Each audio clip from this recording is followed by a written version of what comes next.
Good morning and welcome to the Botswana Center for Public Integrity Conversation Circle, where we circle governance issues with the people. We are here today with beautiful people.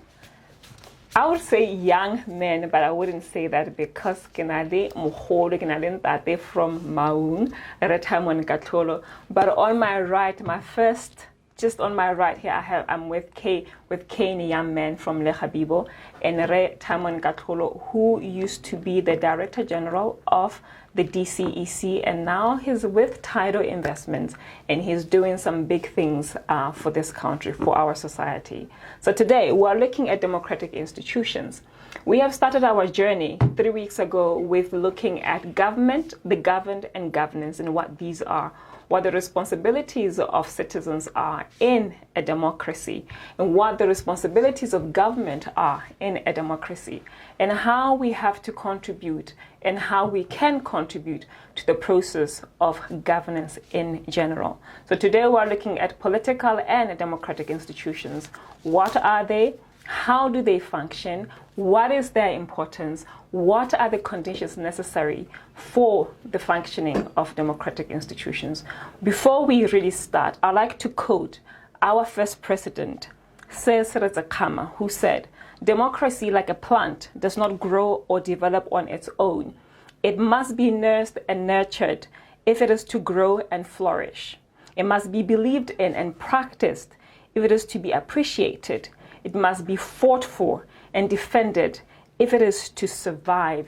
This was on the opening of the 5th session of Botswana's National Assembly in November 1978. Have we nursed? Have we nurtured? Have we watered? Are we practicing democracy? And what are those things? What are the mechanisms we need to practice, to defend, to promote, to strengthen democracy? So, Rekatlolo, what are democratic institutions? I think we should proceed from the premise or perspective. Yeah, when you talk about the democratic institutions, Yes. You are looking at what constitutes a national integrity system. You have various key players. You have the legislature, you have the executive, the judiciary, and you have oversight institutions like DCEC, Auditor General, Ombudsman, and just to mention but a few. And we also have the public service itself as an institution. The 5 boxes that constitute the sphere of governance. Yes. Right? I was saying that you have a box that provides for standards. That is where you have the national constitution, you have your laws, your processes, your procedures, and your value system. Yes. That, in other words, constitute a value system. And then you have another box. That is the executive, right? That's the decision making. Yes. And those decisions, whenever they are taken, they must make reference to what? To the first box. Yeah. The constitution, the values. The standards, the values. Yes. And then you have another box, which is about monetary, right? Yes. I think, in other words, that is your box that fosters accountability in terms of decision making, to make sure that the decisions that are taken are consistent with the values that you have created yourself, or the standards that you have set yourself. Yes. And then you move on to the next box, which is about delivery. That is public service now, right? So what we are saying is that the delivery must also conform to the standard that you have set yourselves. And then you have another box now, which is now for the public sector, which is about growing the economy. The private sector. The private sector. Again, what we are saying is that whatever decisions that are taken, right, to do that must always conform to the standard. Correct. Therefore, four other boxes.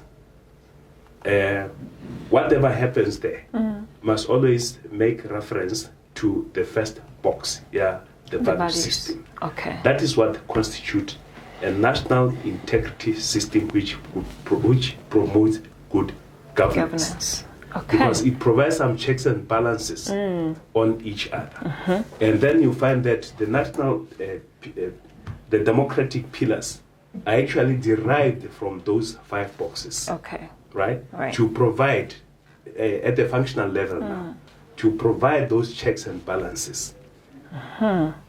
Okay, so Re Kane, Re Katlo just outlined what an ideal situation should look like.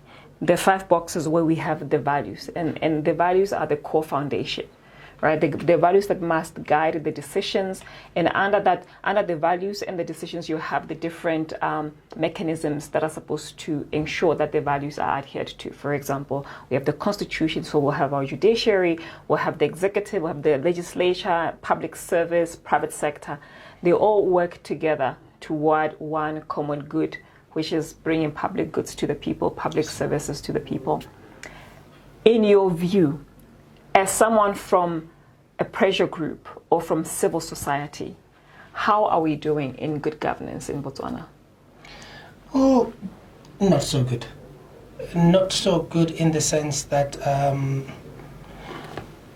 sometimes even us as the pressure groups, we have adopted this mentality in I think maybe let me use a stronger phrase to explain this, because I don't think English will do justice to it. Please.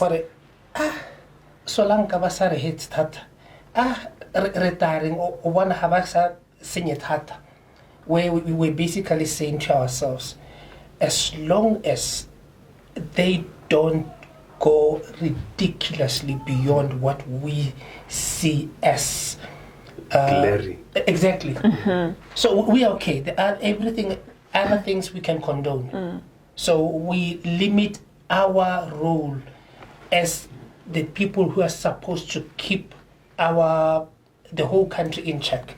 We limit our roles to say, okay, as basically we're saying we can condone to a certain extent, but that's the problem. The moment you start justifying the levels where you can condone, it's the moment basically you are bringing down the whole thing. So that's why we are saying about, in terms of human rights, a similar kind of approach to human rights, where you're saying the moment you justify, the Constitution says human rights for all. The moment you start saying, okay, we're from this all that is being talked about or mentioned in the Constitution, the moment you start saying, okay, we don't include, for example, the constituents that I serve, the LGBT community, the gay, lesbian, bisexual, transgender, and intersex community.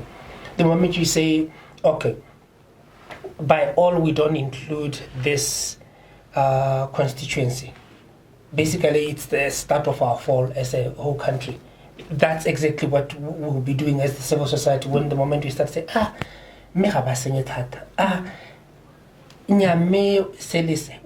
that's opening justification for us to do that. Do you think that we know the importance of the different pillars that Rekatlo just spoke about, that the national integrity system?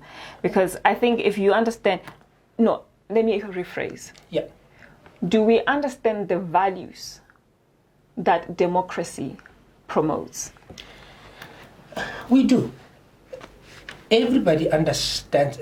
Well, I know I'm generalizing, but the thing is that we understand. You can hear people in comments, even when you go through Facebook comments, even when during the budget speeches, when Parliament is open, anything, even during elections, when things were going, you'd see by people's comments, you'd see that people understand. You see certain comments where people are just being impossible, and you see the logic. Some people are actually mentioning a few things.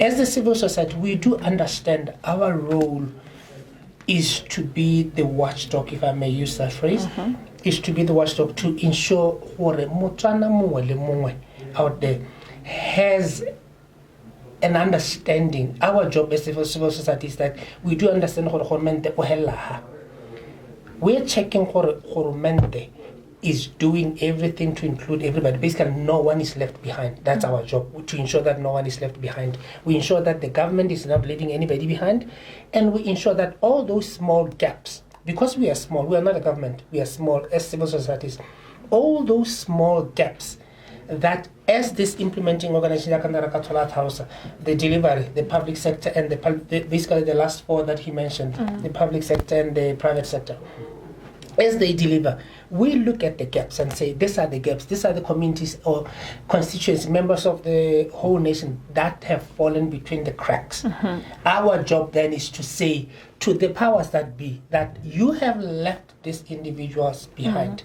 You need to do something about it, and our job is to ensure that, because there are standards that are supposed to be, everybody's supposed to be held at the same standard. These individuals are supposed to be given the same thing that the next person is being given.